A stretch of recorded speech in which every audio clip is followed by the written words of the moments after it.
আসসালামু আলাইকুম রহমতুল্লাহি বারাকাতুহু ইন্নাল হামদুলিল্লাহ ওয়াসসালাতু ওয়াসসালামু আলা রাসূলিল্লাহি ওয়া বাদ।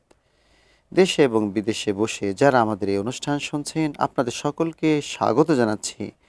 এটি নিউজের রমজানের বিশেষ আয়োজন বিআরবি কেবলস নিবেদিত ইসলামী জীবন অনুষ্ঠানে, পাওয়ার্ড বাই মুনতাহা স্টিল এবং স্পন্সর রয়েছে এটিআই টাইলস।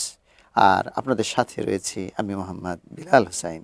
প্রিয় দর্শক, আজকের এই অনুষ্ঠানে আলোচনার জন্য একজন দেশের অভিজ্ঞ প্রাজ্ঞ আলেম দ্বীনকে আমরা এখানে আমন্ত্রণ জানিয়েছি। তিনি হচ্ছেন দাওয়া সেন্টারের সম্মানিত চেয়ারম্যান ডক্টর মোহাম্মদ আব্দুল মতিন। আসসালামু আলাইকুম রহমতুল্লাহ। ওয়ালাইকুম আসসালাম রহমতুল্লাহি বারাকাতুহু। ডাক্তার, কেমন আছেন আপনি? আলহামদুলিল্লাহ। ডাক্তার, আপনার কাছ থেকে শুনতে চাই যে এই যে আজকের যে ফাইন্যান্সিয়াল সেক্টরে সুদের সরাসরি গ্রামে গঞ্জে সুদের কিস্তির সরাসরি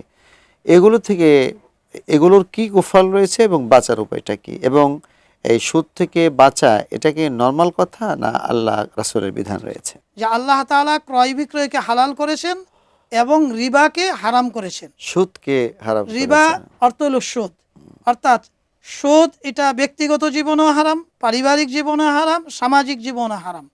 এবং কোরআনে কারিমে আসছে যে ফাআযানু বিহারবিম মিনাল্লাহি রাসূলি, যারা এই সুদের সাথে জড়িত, যারা সুদ দেয়, যারা সুদ লেখে এবং যারা সাক্ষী হয়, তাদের প্রতি আল্লাহ তাআলা জানাইছেন ফাআযানু বিহারবিম মিনাল্লাহি রাসূলি, আল্লাহ এবং তার রসুলের পক্ষ থেকে যুদ্ধের ঘোষণা আসছে। নাউজুবিল্লাহ, নাউজুবিল্লাহ। আলিয়াযু বিল্লাহ।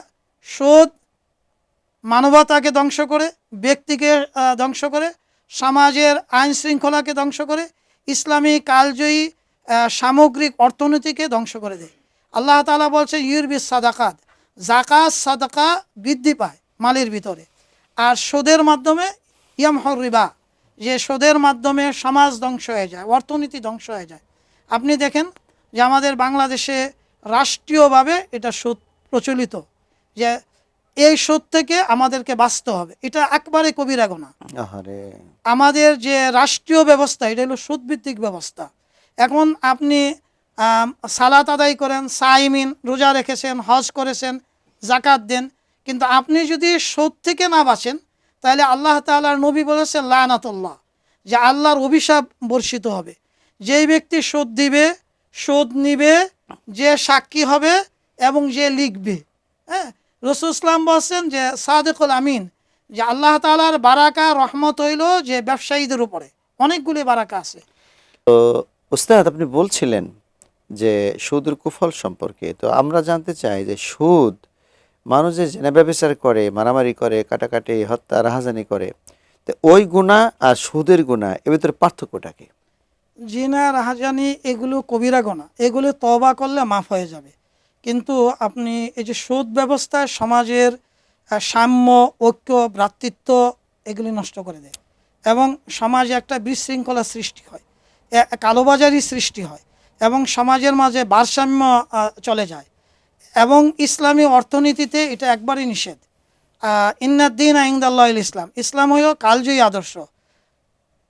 রাসূল সাল্লাল্লাহু আলাইহি ওয়াসাল্লাম নিজে ইসলামী কল্যাণকর রাষ্ট্র কায়েম করেছেন, জাকাত ভিত্তিক সমাজ ব্যবস্থা করেছেন এবং তিনি নিজ হাতে জাকাত বিতরণ করেছেন এবং সুদকে হারাম করেছেন। বিদায় হজে তিনি ভাষণে বলেছেন যে তাহতা কাদামাইয়া, আজকে থেকে সুদ আমার পায়ের নিচে, অর্থাৎ সুদকে রহিত করা হলো এবং সুদ ব্যবস্থার সাথে কোনোভাবে জড়িত হওয়া যাবে না, আল্লাহর রহমত থেকে বঞ্চিত হওয়া যায়। একজন সুদখোর সমাজকে খুব বিশৃঙ্খলা সৃষ্টি করে। যেমন ধরেন বাংলাদেশের প্রচলিত গ্রামে গঞ্জে শহরে বন্দরে সুদ ব্যবস্থাটা খুব প্রতিষ্ঠিত। এই সুদ ব্যবস্থাকে চুরমার করতে হবে, এটা একদিনে হবে না। আমাদেরকে সুদের কুফর সম্পর্কে পড়তে হবে, জানতে হবে, বুঝতে হবে এবং কোরআনী নির্দেশ মানতে হবে। আপনি যদি কোরআনের নির্দেশ মানেন, রসুল আরবি ইসলামের উম্মত হন, সুদ ব্যবস্থার সাথে আপনার কোনো সম্পর্ক থাকবে না। আপনি নিয়ত করতে হবে যে আমি সুদ খাবো না। যেখানে আপনি তওবা করলেন, আস্তাগফিরুল্লাহ বললেন, কিন্তু আপনি সুদী কারবারের সাথে জড়িত। হ্যাঁ, আপনি মসজিদে গিয়ে সালাত আদায় করলেন, সব ঠিক আছে, কিন্তু সুদ থেকে বাঁচতে হলে আপনার তওবা কবুল হবে, সে সুদ নিবে না এবং দিবে না। এবং যদি কোনো টাকা সুদী কারবারে থাকে, লভ্যাংশ চক্রবর্তী, আর সে কিছু নিতে পারবে না, তাইলে তার তওবা কবুল হবে। ওস্তাদ, যারা সুদভিত্তিক লেনদেন করছে এরা তো রোজাও রাখছে এবং সুদের টাকা দিয়ে তারা ইফতার কিনতেছে, সাহারি কিনতেছে, ছেলে মেয়েদেরকে বড় করতেছে, তাদের যে বডি বড় হচ্ছে সুদের টাকা খেয়ে খেয়ে, এ বিষয়ে কি বলবেন?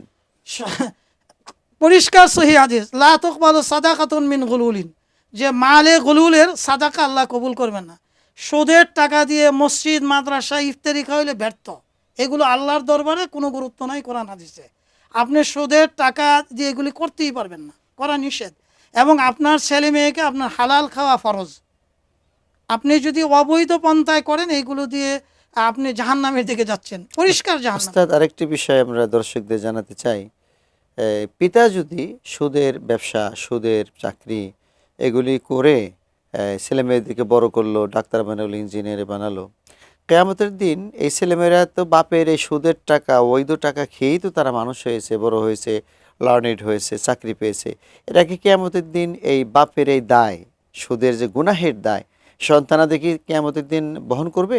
অবশ্যই গ্রহণ করবে না। এবং সূরা জুমারে আছে, রব্বানা আরিনাল লাযাইনা আদাল্লানা মিনাল জিন্নি ওয়াল ইনস, এবং আল্লাহ এদেরকে দেখাই দাও, এবং এদের বুকের উপরে পাড়া দিয়ে এরা জাহান্নামে যাবে। নাজআলহুমা তাহতা আকদামিন লিয়াকুনা মিনাল আসফালিন। কোনো অবস্থায় ছেলে মেয়েকে রিবা, সুদের টাকা খাওয়ানো যাবে না। কোনো ব্যক্তি যদি খাওয়ায় তাহলে এর দায়িত্ব তার। উস্তাদ, আপনাকে অসংখ্য ধন্যবাদ। প্রিয় দর্শক, অত্যন্ত কঠিন একটি বিষয় হলো সুদ মানুষের জীবনের জন্য। আল্লাহ হাবিব বলছেন যে সুদের 70টি উপরে গুনাহ রয়েছে, তার ভিতরে সর্বনিম্ন স্তরের গুনাহ হলো নিজের মাকে বিবাহ করা, নাউজুবিল্লাহ। সুতরাং এই জঘন্যতম, এই একেবারে নিকৃষ্টতম এই সুদের কারবার, ব্যবসা, এগুলো আমরা বন্ধ করব। ওয়াহাল্লাহুল বাইয়া ওয়া হারামার রিবা, আমরা ব্যবসা বাণিজ্য করব। আল্লাহ পাক আমাদের সকলকে তৌফিক দান করুক। আপনাদের সকলকে ধন্যবাদ জানিয়ে এবং আগামী পর্বগুলো দেখার সাদর আমন্ত্রণ জানিয়ে আজকের মতো এখানে শেষ করছি। ওয়াসসালামু আলাইকুম ওয়া রাহমাতুল্লাহি ওয়া বারাকাতুহু।